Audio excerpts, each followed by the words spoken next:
அனைவருக்கும் வணக்கம். இப்போ நம்ம எங்கே இருக்கிறோம் அப்படின்னா தென்காசி மாவட்டம் செங்கோட்டை வட்டம் 3 வாய்க்கால் கிராமத்தில் இருக்கிறோம். இங்கே ஒரு முக்கியமான இடத்துல நம்ம இருக்கிறோம். இது ஒரு கல் மண்டபம். இது தென்காசி பாண்டியர்களால் கட்டப்பட்ட ஒரு கல் மண்டபம்.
அனைவருக்கும் வணக்கம்.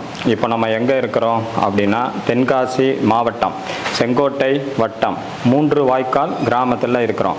இங்கே ஒரு முக்கியமான இடத்துல நம்ம இருக்கிறோம். இது ஒரு கல் மண்டபம்.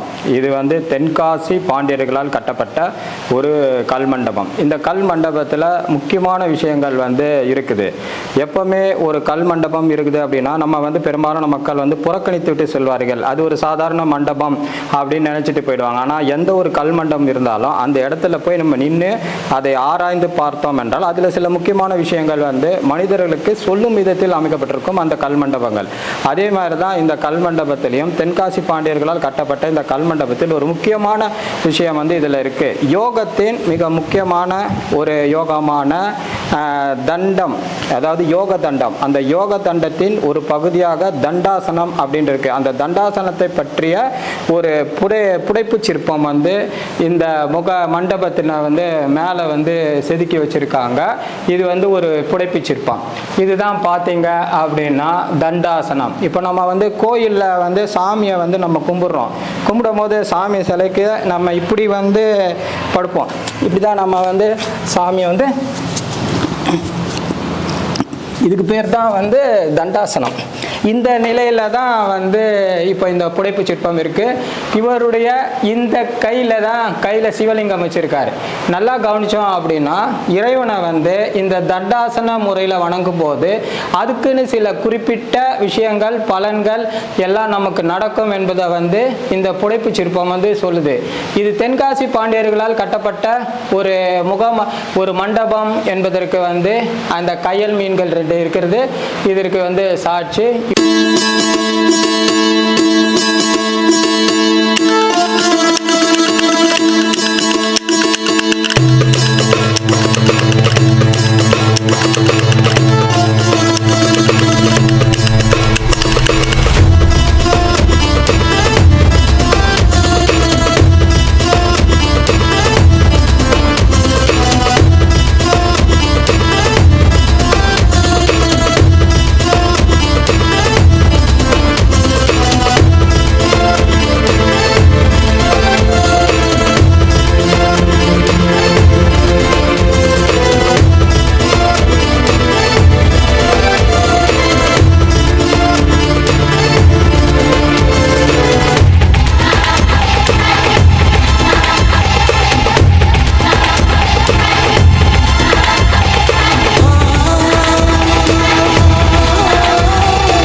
தண்டாசனம் அப்படின்னா வந்து நெடுஞ்சான் கிடையாக இறைவனை வந்து வணங்குதல் அப்படின்னு வந்து பொருள்.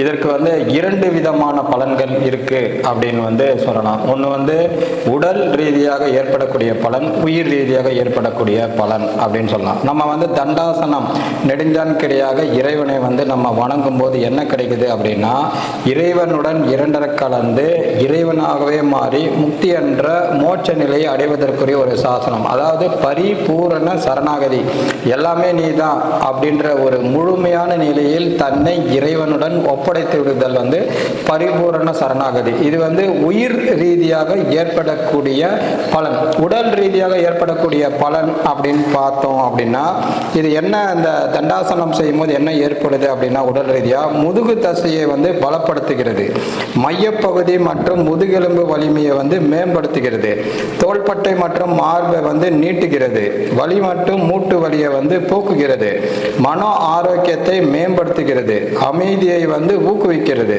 செறிவை வந்து கூர்மைப்படுத்துகிறது, சுவாச திறனை வந்து மேம்படுத்துகிறது, செரிமானத்தை வந்து மேம்படுத்துகிறது. இத்தகைய விளைவுகள் வந்து உடல் ரீதியா வந்து ஏற்படுகிறது. ஸோ எனவே நம்ம என்ன தெரிஞ்சுக்கலாம் அப்படின்னா தண்டாசனம் எனப்படக்கூடிய நெடுஞ்சான் கிடையாக இறைவனை வணங்குவதில் வந்து 2 விதமான பலன்கள் உடல் ரீதியாகவும் உயிர் ரீதியாகவும் ஏற்பட்டாலும் இதனுடைய முக்கியமான தத்துவம் நான் வந்து இறைவனுடன் 2 கலந்து பரிபூரண சரணாகதி அடைந்து விட்டேன், நீதான் எல்லாமே இனி அப்படின்னு சொல்லி இறைவனிடம் தன்னை ஒப்படைத்து விடும் ஒரு உயரிய ஆசனம் தான் இந்த தண்டாசனம் என்பதை வந்து நாம் நினைவில் கொள்வோம்.